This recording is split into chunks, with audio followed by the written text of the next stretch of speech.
The LA Kings lose to the Oilers and lose second place. I'll tell you why the Kings' next game should decide how they close out the regular season. Plus, we'll again discuss who the Kings' number one goalie should be going into the playoffs. That and more on this edition of Locked On LA Kings. You are Locked On Kings, your daily podcast on the Los Angeles Kings, part of the Locked On Podcast Network, your team every day.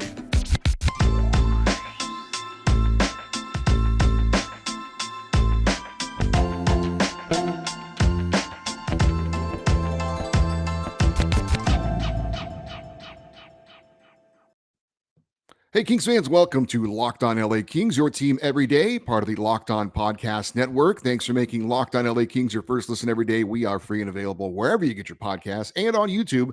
Please like and subscribe if you are enjoying this content. My name is Eddie Garcia. I'm your host of Locked On LA Kings. I've worked in sports media for the past 30 years, 20 plus years at the Fox Sports Radio Network. I'm also co-host of the Puck Podcast. It's a weekly NHL review show that's been putting out content for the past 16 years, and a passionate LA Kings fan for the past 30 years. This episode is brought to you by FanDuel Sportsbook, official sportsbook of Locked On. Make every moment more. Visit FanDuel.com/LockedOn today to get started. Well, the LA Kings lost their big game against the Edmonton Oilers Tuesday night at Crypto.com Arena. 3-1 was the final. As expected, it was a hard-fought, intense game that had a playoff-like feel to it. And despite the loss, as always, there are good and bad things to take away. As for a quick recap of the game, it was scoreless after one period. As a matter of fact, not a lot of scoring chances in that opening period for either team. It was like a couple of boxers kind of feeling their way out against their opponent a little bit, although this is the fourth and final meeting between the two teams, so you thought that they already kind of figured that out. But only 2 shots on goal for the Kings, and the Oilers had only 3. Now, if you were scoring the first period like a boxing match, I think I would have probably given it to the Kings for being more effective and having the more punches thrown, perhaps not shots on goal, but just kind of better all around. I thought they played better. And the Oilers did have 2 chances on their great power play, and they had absolutely nothing to show for it. Matter of fact, the Kings outstanding on the penalty kill and outstanding defensively overall in that opening period, as the Oilers had 0 shots on goal, 5 on 5 in that first 20 minutes of play. Sean Walker did take a penalty for the Kings in the second period. That gave the Oilers power play chance another opportunity, and the Kings looked to be on their way to killing off another Oilers power play, but with about 30 seconds left in the man advantage, the Oilers would score and take a 1-0 lead. In the third period, the Kings would finally get on the board. Victor Arvidsson shoots a shot from the point, which is not normally where he shoots it from, and Philip Deneau skating through the center of the ice wasn't really that close to the goal, but he skated in front of the line of sight for goaltender Stuart Skinner, and it affected him just enough to let that shot get by him, and we were tied up at 1-1. However, just 30 seconds later after scoring to tie it, Victor Arvidsson would take a slashing call on Connor McDavid, and the Oilers would reclaim the lead on Leon Draisaitl's NHL-leading 31st power play goal of the season. Now, LA would eventually pull Phoenix Copley to get the extra attacker with about 2 minutes to go, but Oilers defenseman Darnell Nurse would clear the puck off the boards, and it would slide all the way down the ice and luckily into an empty net for the Oilers, luckily.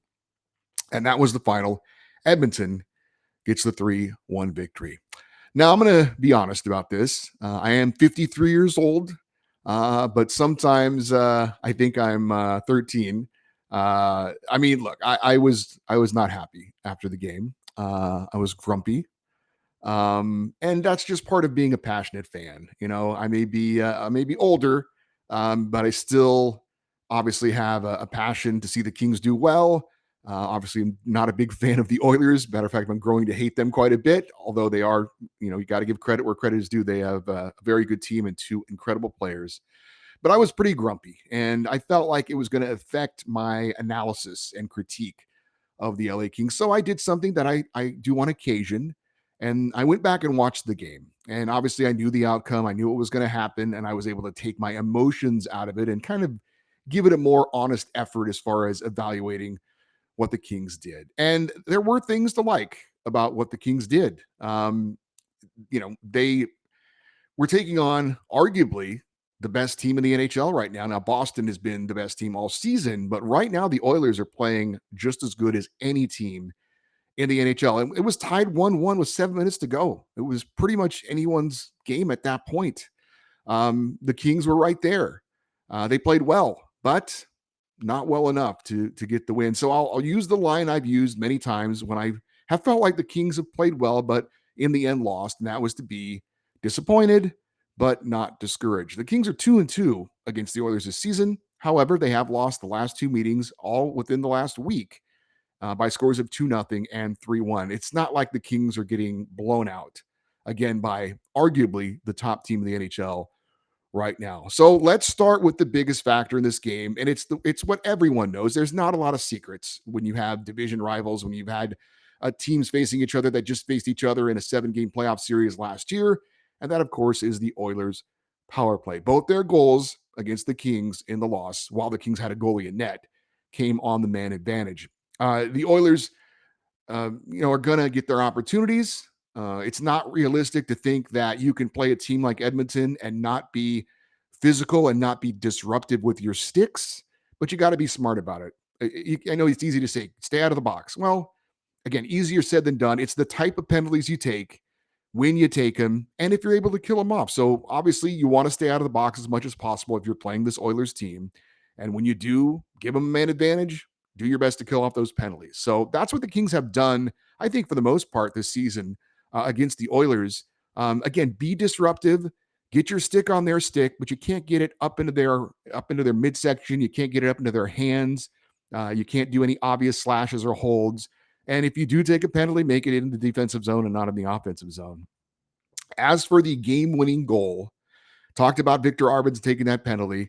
It was a bad penalty. He slashed Connor McDavid into his hands while he was carrying the puck, and everybody saw that. That's exactly the type of penalty you cannot take against the Oilers, and in particular against a guy like Connor McDavid. Now, to be fair to the Kings, they have been better against the Oilers power play than any team in the NHL this season. Again, if you don't know, not only is the Oilers power play the best this year in the NHL, it is likely going to be the best power play in the history of the NHL.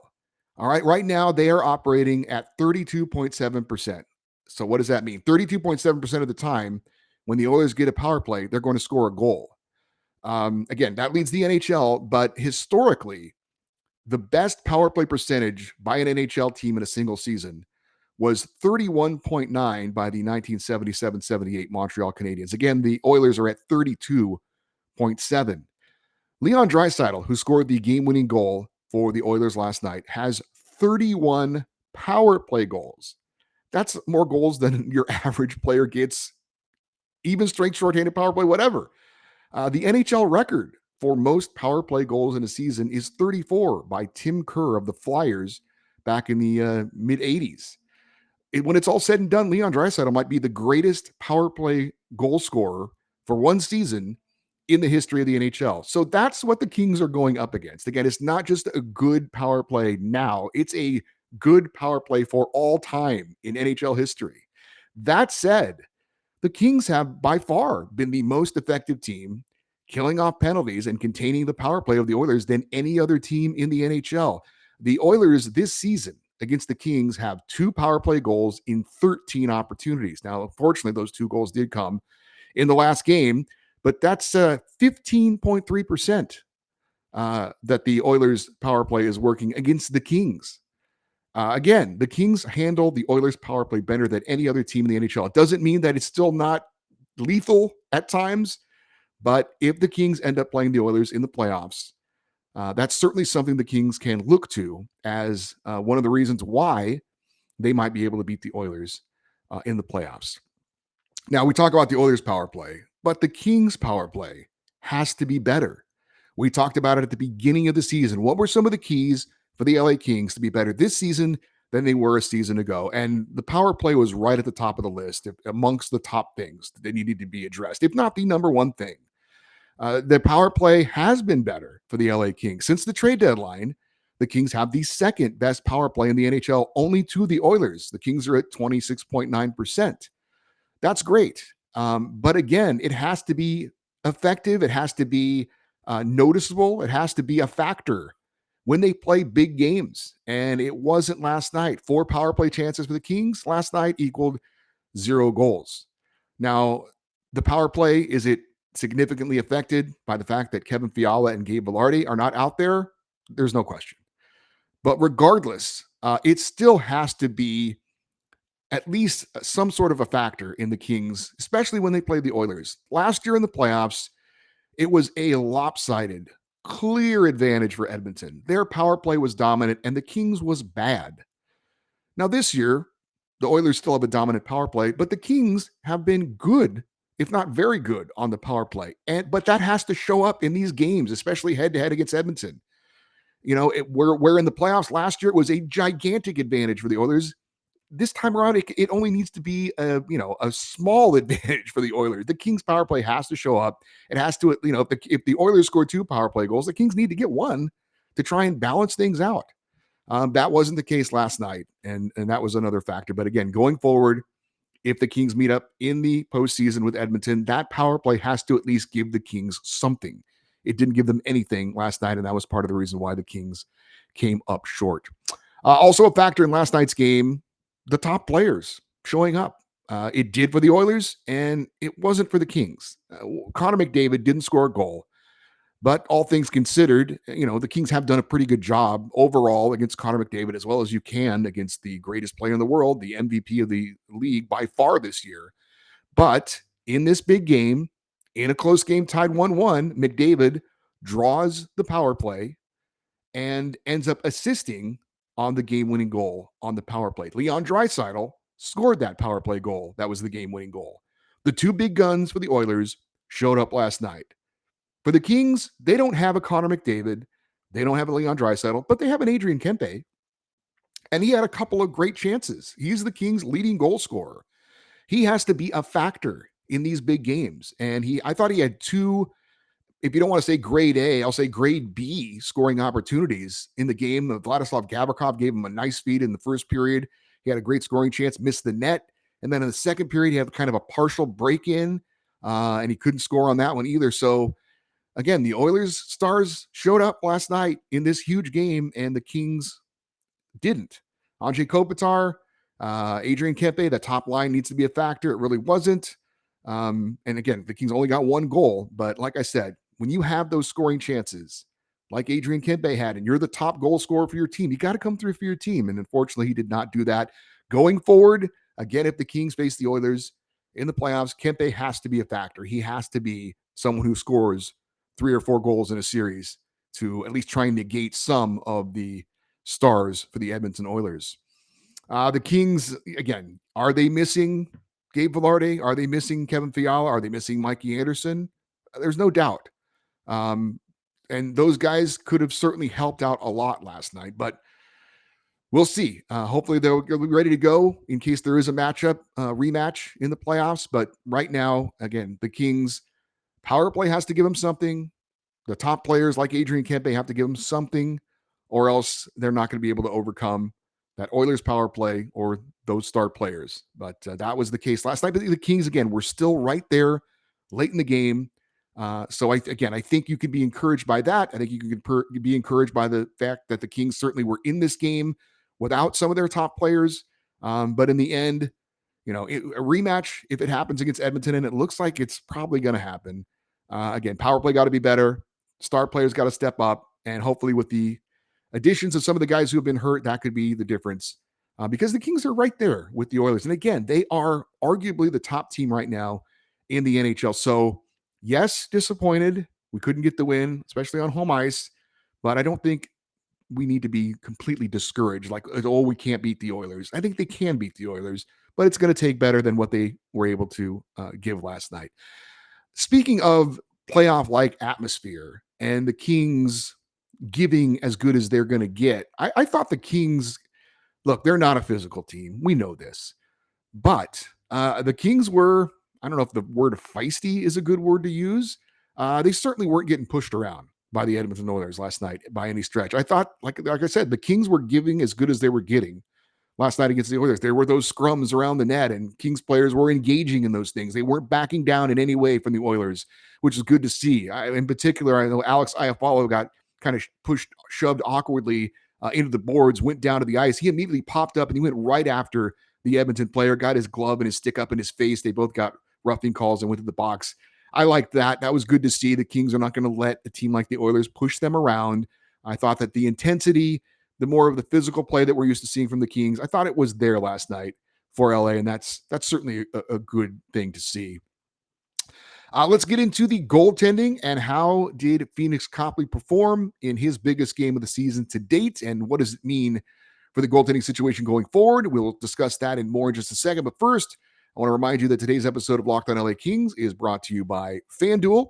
We're now closing down the NBA season, and now's the perfect time to download FanDuel, America's #1 sportsbook, because new customers get a no-sweat first bet up to $1,000 in bonus bets back if your first bet doesn't win. Just download the FanDuel Sportsbook app. It is safe, secure, and super easy to use. Then you can bet on everything from the money line to points scored to three-pointers made. Plus, FanDuel even lets you combine your bet for a chance at a bigger payout with a same-game parlay. So don't miss your chance to get your no-sweat first bet up to $1,000 in a bonus bet when you go to FanDuel.com/lockedon. That's FanDuel.com/lockedon to learn more. Make every moment more with FanDuel, the official sports betting partner of the NBA. So how did Phoenix Copley do in his biggest game of the season? And he did pretty much what he's done all season, and that was be good enough. As far as the 2 goals he allowed, I would say one of them was stoppable. I won't go so far as to say it was a soft goal, but I think stoppable is the right way to describe it. That first goal was, again, like both goals, were on the power play. Ryan Nugent-Hopkins got a cross-ice pass off to the left side, had some time and space to pick a spot, let a wrist shot go, and it went through Copley, either under his glove or maybe under his left armpit more directly. And there was no traffic in front of Copley. He saw it all the way. It was a shot from about 20 feet out. And again, Ryan Nugent-Hopkins is a good goal scorer, but I thought it was stoppable, in my opinion. That was the best way to describe it. Copley looking at the shooter, it was to his right. The shot went across his body and beat him under his left arm, his left glove, his left armpit. So saw it all the way. Again, Nugent-Hopkins is a good shooter. I think he's got 30 plus goals this year, but in a big game, you got to come up with some big saves. And again, I thought that was stoppable for Phoenix Copley. The second goal, totally not his fault. Connor McDavid, we talk about it on the power play. He makes a nice move to avoid Matt Roy, at the top of the crease, puts a shot on goal from about 12 feet away. Copley makes the save, but the rebound trickles over to his left, and Leon Draisaitl is right there to put it in basically into an empty net. So again, both goals for Copley, power play goals. Again, one I thought was stoppable, the other one certainly not. And so the Kings goaltenders have done what they have done so many times down the stretch here, and that is allow 2 or fewer goals in a game. Matter of fact, 15 of the last 16 games for the Kings, their goaltenders have allowed 2 or fewer goals in regulation and overtime, including 5 straight. So the Kings goaltending and their defense, which obviously plays a factor in that, has been good enough. And Phoenix Copley, I thought, was good enough last night against the Oilers for them to get a win. The Kings offense, unfortunately, did not pick him up. So here is the updated goalie stats. As of the trade deadline, Phoenix Copley now, after last night's loss, is 6-1-1 since the Kings acquired Jonas Korpisalo. His goals against average is 2.11, and his save percentage is .915. Jonas Korpisalo is 5-2-1 since joining the Kings. His goals against average is 1.75, and his save percentage is .937. It is expected that the Kings will start Jonas Korpisalo in their next game, which comes up on Thursday in Vegas against the first place Golden Knights. I don't feel like Phoenix Copley did anything to lose the possibility of being the Kings' #1 goalie when the playoffs start, but I also feel like if Korpisalo has a big game against Vegas, that he will likely get the nod and be the #1 goalie to start the playoffs. If he doesn't, then things remain a bit up in the air. But again, that's just my feel on it right now. If Korpisalo comes up with a big game, plays great, I don't know that the Kings necessarily have to win. But if, he plays great and they come up just short, then I think that might be enough to get him the nod going forward. but we'll see. It remains to be determined. So the goalie situation certainly hasn't been cleared up any after last night's game, which is a good thing because, again, Phoenix Copley has held his own, played great for the Kings all year. He did his job last night. Yeah, the one was probably stoppable. You'd love in a big game for him to make a spectacular save at times in key moments, but again, he did good enough. He did his job and put his team in a position to win, which he has done all season long. So we'll see about Jonas Corposalo against Vegas, how that goes. Again, if he has a big game, I think that gives him the edge over Phoenix Copley. As for the health of the LA Kings, unfortunately, there is nothing new to report on the status of Kevin Fiala, Gabe Vilardi, Mikey Anderson, or Alex Edler. I do not know if they made the flight to Vegas. The Kings are left for Las Vegas this afternoon, and they'll be flying back right after because they have a home game coming up on Saturday against Colorado. So it's just a quick trip there and back. And I didn't see any reports as far as if any of these four guys made the trip to Vegas. My guess is no, but that remains to be seen. The Kings did make a roster move today. They recalled defenseman Jordan Spence from the AHL.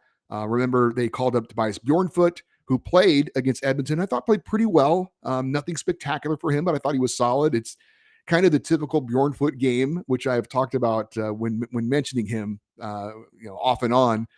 He isn't real noticeable, which is a good thing and a bad thing. But I think in his case, it's a good thing because if he's noticeable, that means that he's coughed up the puck. He isn't covering, in his own zone. He's made a bad decision to turn the puck over. Didn't see that from Tobias Bjornfoot last night against Edmonton. And I think that again is a good thing if he has to draw into the lineup. So we'll see if Jordan Spence, now he's called up because of the injury to Alex Edler. So you've got two very young, but somewhat experienced young blue liners. The Kings, we'll see if they turn to or not in that Vegas game. So with the Kings losing to the Oilers, there is one game in the books, but another very, very big game coming up, and that is against the Vegas Golden Knights on Thursday in Vegas, as we just talked about. Where do the Kings sit now as far as the playoff seedings and playoff matchups, and where could it be in the near future? We will talk about that in just a moment, but I also want to remind you that today's episode of Locked On LA Kings brought to you by Built Bar. Looking for a delicious treat but don't want all the fat and calories? You got to try a Built Bar. They are so delicious you won't know you're eating something that's actually good for you. They're covered in 100% real chocolate, come in unbelievable flavors like churro, peanut butter brownie, and coconut almond. And they're only 130 calories, 4 grams of sugar with a whopping 17 grams of protein. And now you don't have to wait to get your box. You can head out to your local Walmart or Sam's Club to pick them up. They're in the pharmacy section. In addition to the new flavors, they've got the old favorites too, like cookies and cream, double chocolate, and coconut puffs. Built Bars, protein bars that taste like candy bars. All right, let's check in on the very close standings in the Pacific Division. As far as the top three teams, which is really where the movement potentially could come from, I think Seattle is locked in as that number one wildcard team. But as far as first through third, it's still to be decided. So the Kings lose to the Oilers, and the Golden Knights last night were able to beat the they lost to the Nashville Predators in overtime. So the Golden Knights did get a point for losing on the road against the Predators. Right now, the Kings are 1 point behind the Oilers and in third place in the Pacific Division. The Oilers have 101 points. The Kings have 100. Vegas is on top of the division with 3 points up on Edmonton and now 4 points up on the LA Kings. And of course, the Kings facing the Vegas Golden Knights coming up on Thursday. Right now, as it stands, the Kings would face the Oilers in the first round of the playoffs. And certainly at the moment, Edmonton would have home ice advantage, but that's to be determined, like I said. All three teams, Vegas, Edmonton, and LA, have 4 games remaining. Golden Knights have the toughest schedule of the three. They play the Kings at home on Thursday. Then they're going to be at Dallas, which is currently, I think at last check, they were leading the Central. But if not, they're maybe a 1 point back of Colorado. Speaking of the Avalanche, that's Kings' upcoming opponent. But again, so Vegas hosts the Kings. They're at Dallas. They host Seattle, and then they're at Seattle. That's their final 4 games to close it out. So they're going to be taking on their final 4 opponents are all playoff teams. So that's a pretty tough schedule. The Kings, I think, have the second toughest schedule of the three. As I mentioned, at Vegas, then home to Colorado, home to Vancouver, and then at Anaheim. And then the Oilers have, I believe, the easiest schedule remaining of the three. They're at the Ducks tonight, at San Jose, at Colorado, and then host the Sharks in their regular season finale. For the Kings to have any chance, I believe, at winning the division, they have to beat Vegas in regulation tomorrow. If they don't, they'd be 6 points back of Vegas with 3 games to play. And the Oilers were having the easiest schedule. I would say if the Kings don't beat the Golden Knights, I think it's time for the Kings to basically forget about seeding, forget about home ice, forget about winning the division, and just focus on the playoffs. If I'm Todd McClellan, and again, if the Kings lose to the Golden Knights, I go to Andrei Kopitar, I go to Drew Doughty in particular, my veteran guys, and anybody else, frankly, and say, listen, if you need a day off, if you feel like you need a day off to rest to help you out for the playoffs, if you need to get a reset, if you have some nagging injury that you really think would benefit by you getting a day off, let me know and we will do the best we can to accommodate you. It's not throwing in the towel, it's just being smart. If a day off can be something that can help one of your players kind of just reset, like I said, help a little bit on a nagging injury, let them just get treatment, not worry about, playing in a game. If the Kings lose to the Golden Knights, I think that should be what the Kings do going forward. Again, you're not going to just roll over in these final couple of games against Vancouver and against Anaheim. But again, I think if you beat Vegas, you're right in the thick of it. If you lose to Vegas, then you're pretty much out of it because of the schedule that Edmonton has, and then Vegas being up 6 points. I think it's time to say, you know what? Time to focus in on getting ready for the playoffs. We'll see if that happens. Hopefully it doesn't, because hopefully the Kings beat Vegas on Thursday. And again, we've got crucial games going down the stretch. Do you agree or disagree with anything I have said? What are your thoughts on the Kings goaltenders? Who should it be to start the playoffs? Are you confident that the Kings can beat the Oilers if they do match up with them in the playoffs again? Any of your comments or questions, we'll talk about it on tomorrow's show because it is a fan feedback show, Feedback Thursday, coming up tomorrow. If you have not gotten your emails in, now is the time to do it.